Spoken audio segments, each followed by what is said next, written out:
The Australian Financial Review. Today on Tech Zero, we've got a special guest. So we're going to do something different and deviate from our regular format. Sir Andrew Mackenzie is a geologist and a chemist by training, but he's best known in Australia for the 6 years and 10 months that he's served as the chief executive of BHP. These days, he's the chairman of Shell, one of the world's top 5 energy companies. And over the next half hour, you'll hear his verdict on a wide range of topics in the decarbonisation and energy sector, including a really interesting observation about how his view of the world's climate challenge changed when he swapped BHP for Shell. It's quite a lot harder than I expected. It's not going to be linear. You don't just draw a straight line from now to net zero at 2050. He'll tell us why the internal combustion engine is here to stay, even if we ramp up electric vehicles. And some would imagine that the internal combustion engine would just kind of disappear. That won't happen. I mean, even in a world of very successful decarbonisation, because in some cases the internal combustion engine will continue, but it will be fuelled by biofuels, maybe by hydrogen, or indeed e-fuels. And why he hasn't given up hope that the world can get to net zero. I think we can be optimistic, provided we can get the right cooperation between governments, industry and customers. That's all coming up next when Sir Andrew Mackenzie joins the Tech Zero podcast.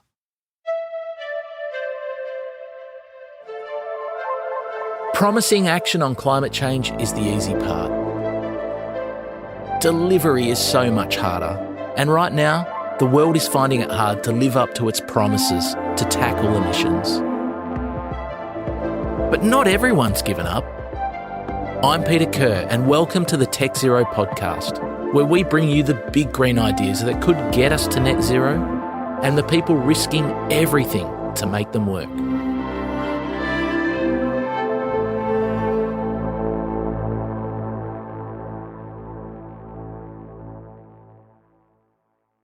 Less than 5 years ago, Andrew Mackenzie was living in the Melbourne suburb of Richmond, and often he would walk the 5 or so kilometres into BHP's global headquarters on Collins Street.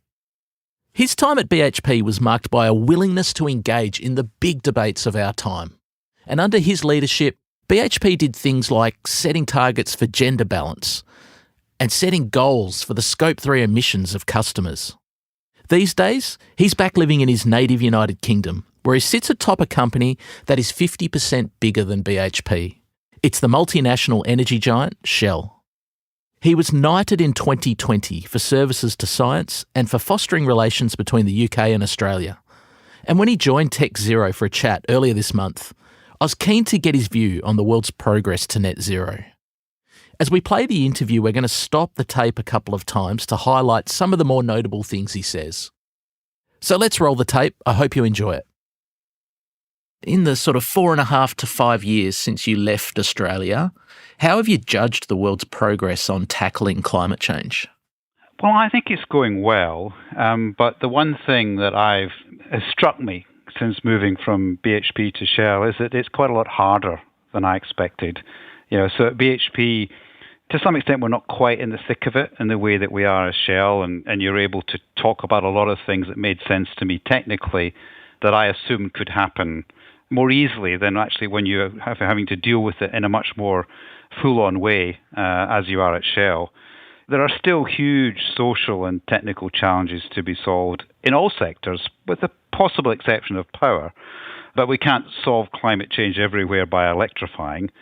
And of course, one of the other things that I appreciate now being in the centre of the energy business is that demand for energy continues to grow at a fair pace.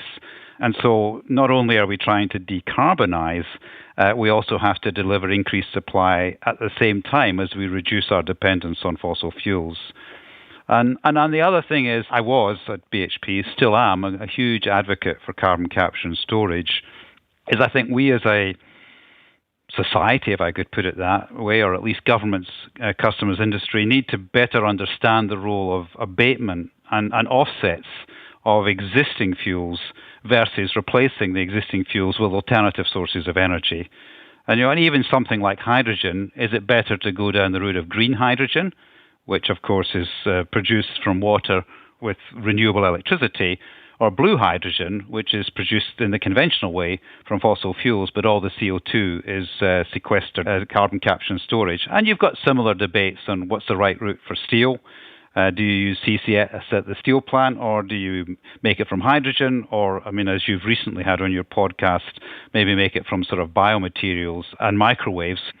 So I think the working together of governments, customers, and industry needs to improve considerably if we're going to maintain what I think has been a pleasing rate of progress up to now. I think the other thing that struck me is by being at Shell, you get to really look at how it's going to work sector by sector. And Shell is famous for its scenarios, what the scenarios might be to get to net zero by 2050. And what you realize is it's not going to be linear. You don't just draw a straight line from now to net zero at 2050.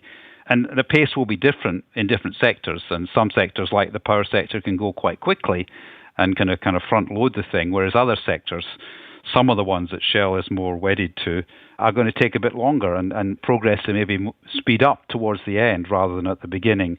And of course, every sector is different, and indeed every country is different, and that's interesting as well.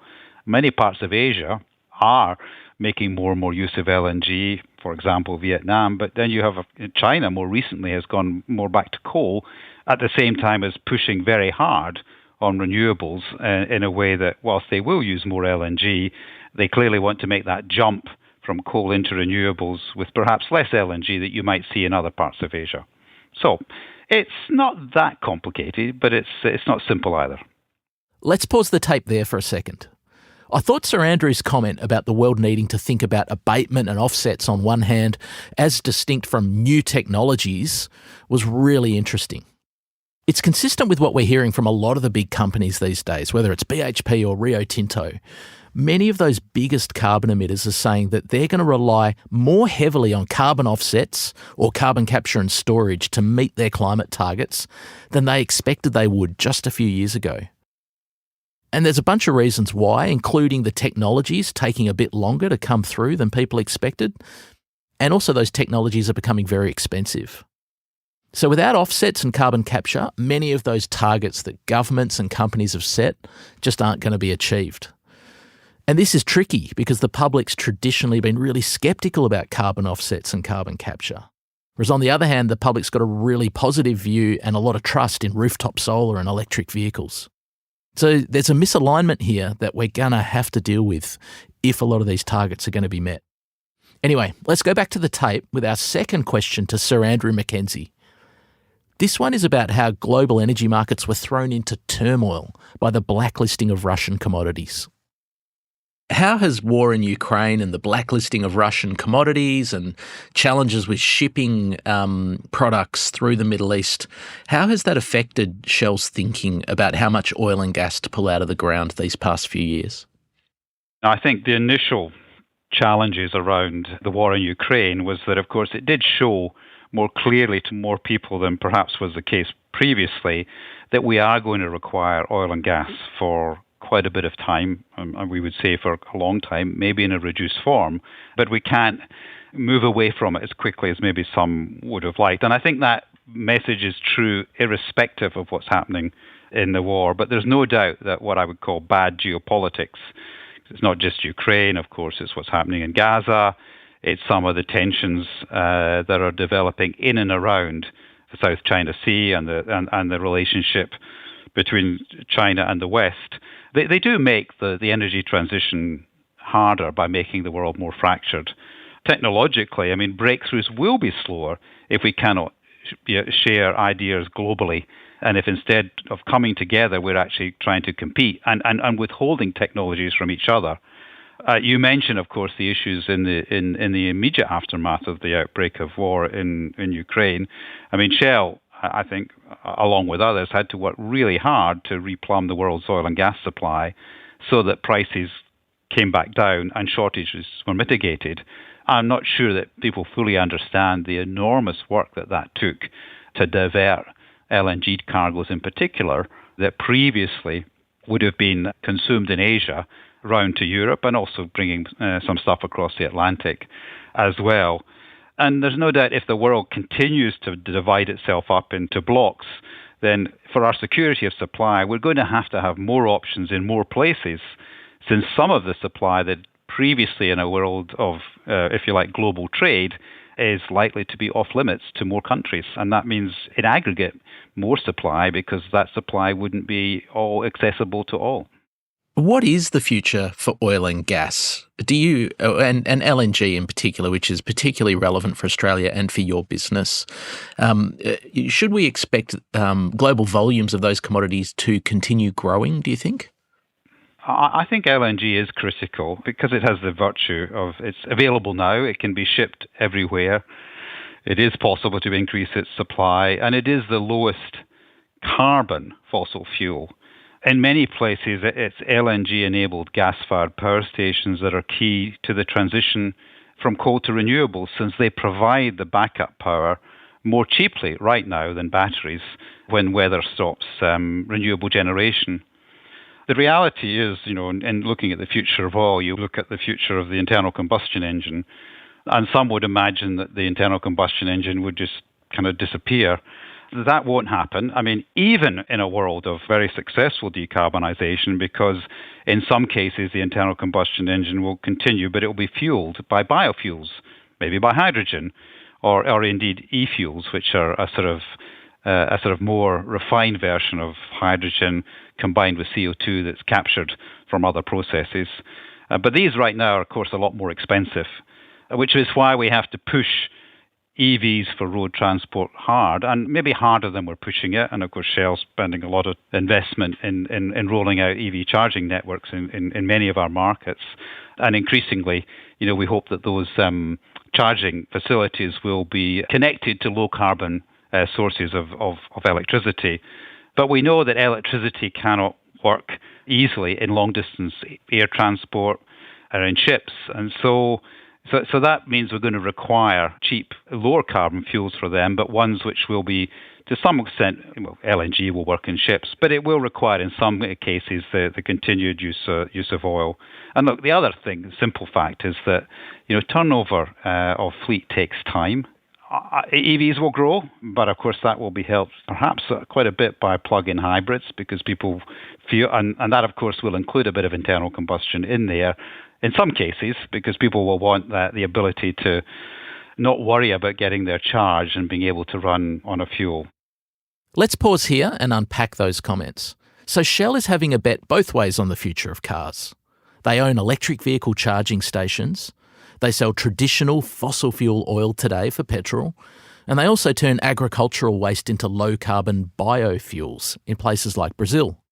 Now, in terms of biofuels, you might recall from previous episodes of Tech Zero, we've looked at how Formula One are probably going to be using a lot of biofuels in just 18 months' time. They're going to have all of their cars running on carbon neutral fuel by 2026. And we've also had episodes that have looked at the reasons why airlines are leaning towards biofuels rather than battery-powered planes. So we're going to hear a lot more about biofuels in future, and I was keen to ask Sir Andrew just how big the potential was going to be for biofuels. There's no doubt that it will have an important role to play, and may have the key role to play in aviation. And we certainly think at Shell, by bringing biogas into the system, that's a way, if you like, of decarbonising current uses of LNG, by that LNG being derived from biogas.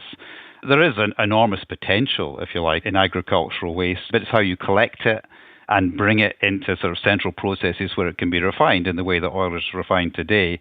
But I think the ultimate capacity of biofuels, I think, is still, in my mind, an unanswered question. And we've got to have to understand whether that will work financially and whether that will work socially in connecting farmers, if you like, to what was previously the traditional oil refinery. So that's interesting to hear Sir Andrew Mackenzie mention the social issues with biofuels. In a world where some people still go hungry, it's considered ethically contentious to grow crops for the explicit purpose of making carbon-neutral fuels.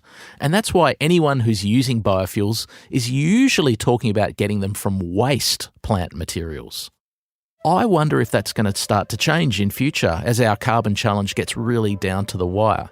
Can we afford to just leave it to the waste? Anyway, we're going to take a quick break now. But on the other side, we're going to ask Sir Andrew Mackenzie why so many companies and governments are watering down their climate targets.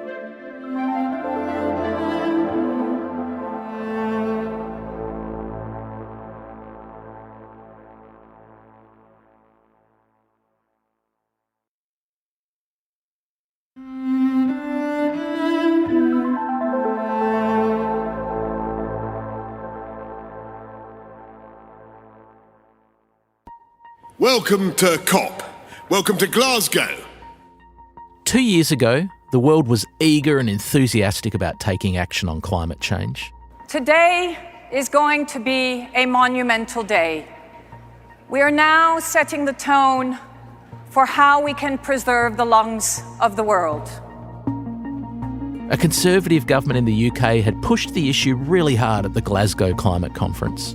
It's 1 minute to midnight on that doomsday clock, and we need to act now. In the US, the new President Joe Biden's flagship Inflation Reduction Act was moving through Congress, promising unprecedented support for clean energy technologies. That's why today I'm releasing the US long-term strategy, which presents a vision of achieving the United States goal of net zero emissions economy-wide by no later than 2050. While here in Australia, a Labor government was taking power with a mandate to ramp up climate policy. We can end the climate wars. Together, we can take advantage of the opportunity for Australia to be a renewable energy superpower. After an election when climate-focused independents snatched a bunch of seats from the Liberals. Interest rates were low, and there was plenty of money around for climate tech startups to progress their big green ideas. But here in 2024, things are a bit harder. Interest rates are higher, wars in Europe and the Middle East have disturbed energy markets and changed priorities.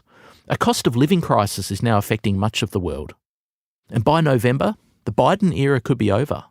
And who knows what that might mean for the Inflation Reduction Act. Week after week, we are seeing governments and corporations water down their climate pledges. So I was keen to ask Sir Andrew Mackenzie about this global trend. Our audience will have seen many headlines in the past year or two about corporations or governments watering down climate pledges. Are these tweaks that we're seeing many people make a sign that initial pledges at the start of this decade were unrealistic? I wouldn't use the word unrealistic, but I think they were aspirational, and they certainly weren't backed by a lot of detail and thinking that has now become more apparent. And what was definitely missing there was a sense of what would have to happen from governments and the mandates that they may have put into various fuel compositions in order to drive change, if you like, in the customers and drive change in patterns of demand. And those changes in patterns of demand then would have been responded to and are being responded to by companies like Shell. And of course, that growth in demand would make the financial case, if you like, to invest in a lot more that would allow some of those pledges to be more effectively delivered. In Shell's case, I think we have delivered, but we have focused our strategy more than was perhaps previously the case. We've decided as a result of understanding our business model and our successes not to play a role in the sale of particularly electricity to retail customers. We'll encourage the development of renewable energy. And that, as I said earlier, is the fastest decarbonising sector. So that makes our targets a little harder to achieve than when we pointed them out. But I think others have fallen short rather than just having made their targets harder. I also think the world has not responded, say, as you would have seen 3 or 4 years back, and getting behind things like carbon capture and storage and the use of nature-based solutions or offsets, if you like. And the other thing that I think has been difficult in terms of looking at some of those targets is creating the right accounting mechanisms coming out, for example, from COP and so on, that allow people to assign emissions reductions, say in the case of someone like Shell, delivered through our customers emitting less carbon, so in the jargon of the world, so they have reduced their Scope 1 and 2, which of course is a reduction in the Scope 3 to Shell. And so all of those things mean the tracking of targets and the validation of them and the incentives to do them are not quite as strong as they were a while back, and that's something that we have to accept, but also redouble our efforts as we are in Shell. Let's pause there for a second. As you probably picked up from Sir Andrew's answer, Shell were one of the companies accused this year of watering down climate targets, although they contest that. So previously Shell had a target of reducing the net carbon intensity of its business by 20% by 2030. They lowered that target in March to between 15% and 20%. And they also got rid of a 2035 target to lower the same measure by 45%. If you listened closely to what Sir Andrew just said, you would have heard him allude to the reason behind that change. Shell decided to reduce its exposure to the retail electricity business in Europe. And that was going to be the sector that decarbonised fastest. So he's effectively saying that Shell has let someone else do that. So someone else is picking the lowest hanging fruit on the tree, and that's made Shell's overall decarbonisation challenge harder, and hence that tweak from 20% to between 15 and 20%. But despite that change, you probably also heard him say that he believes Shell has delivered on its targets. That appears to be a reference to Shell achieving its short-term promise to cut net carbon intensity by between 6 and 8%. They did do that. And Shell also argues that it's delivered on a promise made in 2021 to reduce oil production by 1 to 2% per year. Shell says they delivered that promise when they divested a big US oil asset in 2022. And for sure, that divestment has meant that Shell's oil output has gone lower. So the company now says that oil production is going to remain steady until 2030. And some environment groups have taken that as a watering down of the 1 to 2% per year pledge. Shell's not alone in tweaking its climate targets this year. In New South Wales, the government has asked Origin Energy to extend the life of the Eraring coal-fired power station by 2 years. Experts warn the transition to renewables is so far behind schedule, Eraring Power Station will likely have to keep its lights on. In the UK, the Prime Minister Rishi Sunak pushed back the deadline for selling petrol-powered cars by 5 years to 2035. So to give us more time to prepare, I'm announcing today that we're going to ease the transition to electric vehicles.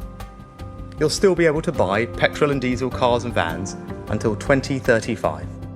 And here in Australia, the federal opposition is now vowing to axe this country's 2030 emissions reduction target.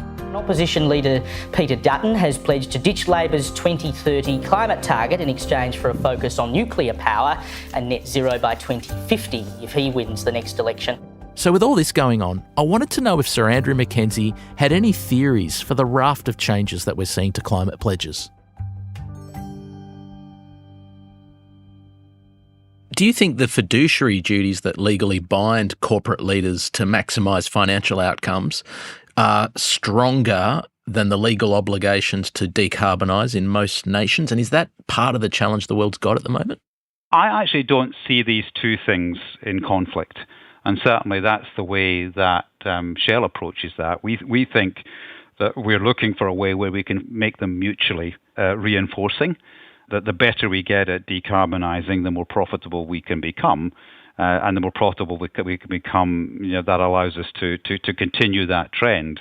And, and in some sense, that's Shell's purpose. We say more value with less emissions. But there's still obviously a lot to do to make sure that they are mutually reinforcing in that way.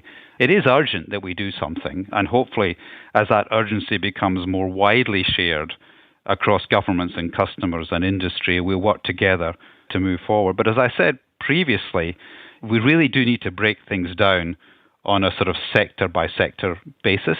There isn't one solution that replaces hydrocarbons in all sectors. It's different solutions in different sectors. That's how some of the issues to do with the ozone hole were sorted and trying to move away from CFCs and so on. People looked at them sector by sector on an international basis. And right now, a lot of the debates about decarbonisation tend to be country by country. rather than sector by sector. This is a really good moment to stop the tape again. I reckon those comments about tackling this sector by sector across national borders, rather than country by country, is a really relevant one for Australia. So imagine if there was a way that you could reduce the total emissions from the global steel industry, but the trade-off would be that emissions from the Australian segment of that industry would rise. Would you go for it? The problem is, climate targets are set nation by nation. If Australia accepted a deal like that, we'd be doing the world a favour, but making it harder at home to meet our own targets. There's a perfect example being debated right now in the iron ore industry.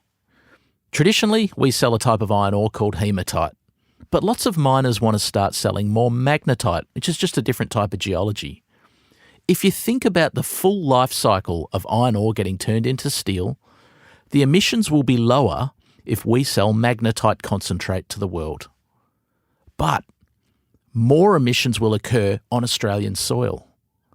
So we could do something good for the world, but make things harder for ourselves here at home to meet our own legal obligations around carbon emissions. So it's going to be really interesting these next few years to see how Australian lawmakers and regulators deal with this. Anyway, let's get back to the tape. You're a geologist by training and a scientist. So do you, with your technical background, look at CCS and have confidence that it's a real thing and the public can trust it?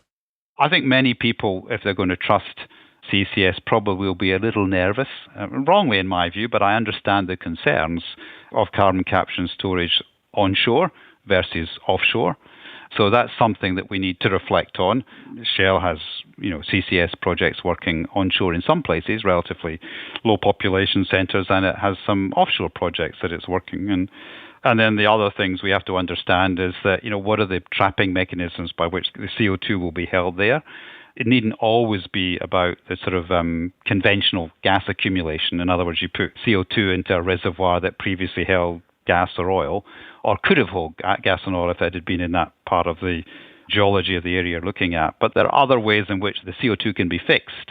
And we do need more evidence that that's happening through experiments. And there are some good ones going on in Australia, by the way, in the Otway Basin under the remit of the University of Melbourne, which I have a lot of time for, really trying to understand different trapping mechanisms, which, if they all turned out, would make it more practical to dispose of carbon in a much wider range of geologies more safely, in a way that you could in many ways be confident if you have a big source of carbon, you could dispose of it locally rather than having to always transport it to small parts of the world which had more favourable geology. But we need to push on. Did you hear that bit where Sir Andrew mentioned the carbon capture project that's happening in the Otway region of Victoria? Well, that one's run by the CO2 CRC. They're a research centre that Melbourne Uni runs with a bunch of corporations where they do lots of research into how you can store carbon underground. Anyway, we're now up to the final question. Here goes. Should our audience still have hope that the world can get to net zero by 2050 and avoid the worst effects of climate change? I think we can be optimistic, provided, as I've said throughout this, that we can get the right cooperation between governments, industry and customers. I mentioned the word focus a lot, and that's something that I strongly believe in. As I said a moment ago, that there's no one thing that can replace fossil fuels in all sectors. At the same time, we have to be careful at just adding new stuff all the time. Because of the urgency, we have to make our choices and decide where we're really going to put our emphasis. And obviously, there are things like moving away from coal and, to some extent, heavy oil in some areas to gas or LNG makes sense for the medium term. We spoke about that. We spoke about the need to really decide on what we can electrify and whether they're green or blue electrons. And I don't think you can avoid CCS in sectors that will find it harder to move away from oil and gas to electricity. And other things like, obviously hydrogen, biofuels and carbon offsets are key. I don't think it's simple, but I think we can often overcomplicate it. And I know you talk a bit about it in this series. It's good to understand what's happening in the lab and new things and so on, and we should be doing that. But We shouldn't be adding and adding and adding if at the same time we're not finding the things that are winning and getting behind that with a lot more investment and a more focused investment, and just deciding this is going to work in this sector and let's get behind that, because we don't have a lot of time.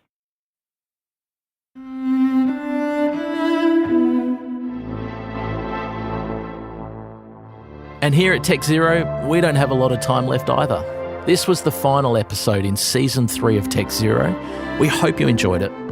The series was edited by Martin Peralta, it was produced by Lapfan, and the executive editor is Fiona Buffini. A big thanks to Alex Gow for our theme music and the tech support. And thank you to all of our guests over this season who gave up their time to share their big green ideas with us. If you're looking for a good podcast to fill the gap left by Tech Zero, we've got some great stablemates here at the Australian Financial Review. There's the Chanticleer podcast, which comes out every Friday. There's 15 Minutes with the Boss, How I Made It, and there's our flagship weekly current affairs podcast called The Fin, which comes out every Thursday. In the meantime, keep an eye on the Tech Zero feed. You never know when we might return with more stories from the front line of decarbonisation. Until then, thank you for listening. We appreciate your support.